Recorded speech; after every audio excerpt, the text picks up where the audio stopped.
আসসালামু আলাইকুম সুপ্রিয় শিক্ষার্থীবৃন্দ, জাহিদস লার্নিং হাবের পক্ষ থেকে তোমাদের সবাইকে স্বাগতম।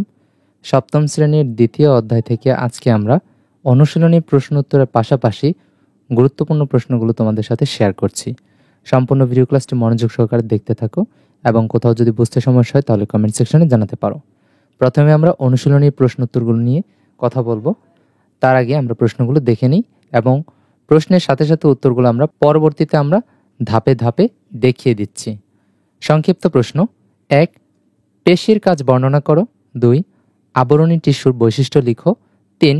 নিউক্লিয়াসের গঠন বর্ণনা করো। 4. প্লাস্টিডের কাজ উল্লেখ করো। 5.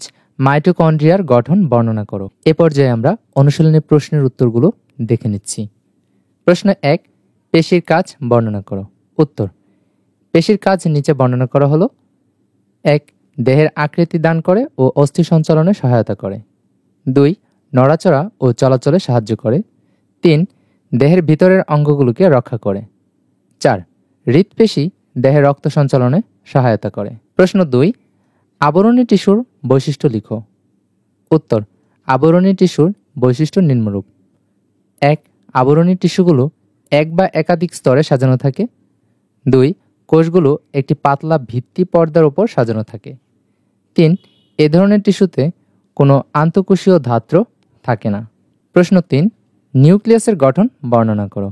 উত্তর: নিউক্লিয়াসে 4টি অংশের সমন্বয়ে গঠিত হয়, যেমন 1. নিউক্লিয়ার মেমব্রেন বা নিউক্লিয়ার পর্দা। 2. নিউক্লিউলাস। 3. নিউক্লিওপ্লাজম এবং নিউক্লিও জালিকা। শিক্ষার্থীরা, তোমরা হাতের ডান দিক থেকে একটা চিত্র দেখতে পাচ্ছ। এই চিত্রটা কিন্তু এই প্রশ্নের সাথে তোমাদেরকে অঙ্কন করে নিতে হবে। এরপর এই অংশটুকুর সাথে এই অংশগুলো তোমরা যুক্ত করে দিবা। নিউক্লিয়াসের এই 4টি অংশ নিচে আলোচনা করা হলো। নিউক্লিয়ার মেমব্রেন বা নিউক্লিয়ার পর্দা এটি সজীব ও দ্বিস্তর বিশিষ্ট পর্দা, যার দ্বারা প্রতিটি নিউক্লিয়াস আবৃত থাকে। নিউক্লিয়ার পর্দা অসংখ্য ছিদ্রযুক্ত। এসব ছিদ্রের নাম নিউক্লিয়ার রন্ধ্র। নিউক্লিয়ার পর্দা সাইটোপ্লাজমের সঙ্গে নিউক্লিয়াসের বিভিন্ন বস্তুর যোগাযোগ রক্ষা করে এবং নিউক্লিয়াসকে রক্ষণাবেক্ষণ করে। নিউক্লিওলাস এটি নিউক্লিয়াসের অভ্যন্তরে অবস্থিত ক্ষুদ্র, গোলাকার, উজ্জ্বল ও অপেক্ষাকৃত ঘন বস্তু। সাধারণত প্রতি নিউক্লিয়াসে একটি নিউক্লিওলাস থাকে।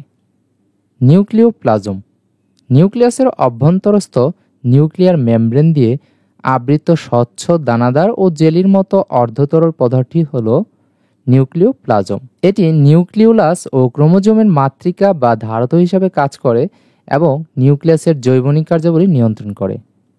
নিউক্লিও জালিকা বা ক্রোমাটিন তন্তু নিউক্লিওপ্লাজমে ভাসমান অবস্থায় পেঁচানো সুতার মতো খাটো ও মোটা হয়ে গঠনটি নিউক্লিও জালিকা বা ক্রোমাটিন জালিকা নামে পরিচিত। কোষ বিভাজনের সময় তন্তুময় গঠনটি খাটো ও মোটা হয়, ক্রোমোজোম হিসেবে দৃশ্যমান হয়। 4. প্লাস্টিডের কাজ উল্লেখ করো। উত্তর: প্লাস্টিডের কাজ নিচে উল্লেখ করা হলো। 1. সালোক সংশ্লেষণে সহায়তা করে। 2. বর্ণ গঠনে সাহায্য করে। 3. খাদ্য সঞ্চয় মুখ্য ভূমিকা পালন করে। 4. ফুলের পাপড়ি ও ফলের ত্বকে বিভিন্ন বর্ণ বৈচিত্র্য সৃষ্টি করে। এর পরের প্রশ্নটি হচ্ছে, মাইটোকন্ড্রিয়ার গঠন বর্ণনা করো। উত্তর: সজীব উদ্ভিদ ও প্রাণীকোষের সাইটোপ্লাজমে বিক্ষিপ্তভাবে ছড়িয়ে থাকা ছোট ছোট দণ্ডাকার অঙ্গাণুগুলোকে মাইটোকন্ড্রিয়া বলে। প্রতিটি মাইটোকন্ড্রিয়ন একবচনে দ্বিস্তর পর্দা দ্বারা আবৃত থাকে।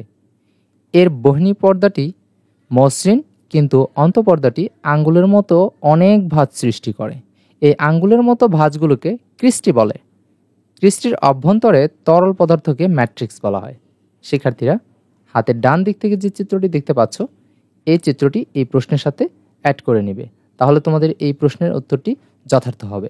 শিক্ষার্থীবৃন্দ, আজকের ক্লাসটিতে আমরা অনুশীলনীর গুরুত্বপূর্ণ প্রশ্নগুলো তোমাদের সাথে শেয়ার করেছি। পরবর্তী সেশনে এই অনুশীলনীর সৃজনশীল প্রশ্ন 1 নিয়ে আলোচনা করব। পরবর্তী ক্লাসে তোমাদের সাথে আবারও দেখা হচ্ছে। ধন্যবাদ সবাইকে।